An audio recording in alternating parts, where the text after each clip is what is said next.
আমি এসেছি আপনার কাছে কেন? একটা প্রপোজাল নিয়ে। কিসের? বিয়ের। কার? আমাদের দুজনের।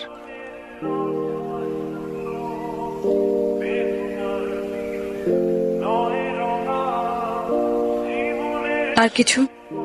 আমার যোগ্যতা, আমি আপনাকে ভালোবাসি। এই যোগ্যতায় আমাদের দুজনের কি এক হওয়া সম্ভব?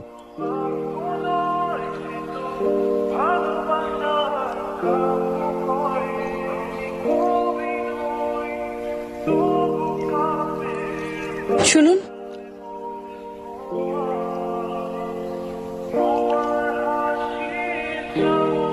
আমার ফুল আপনি কাকে দেবেন? আপনি নেবেন?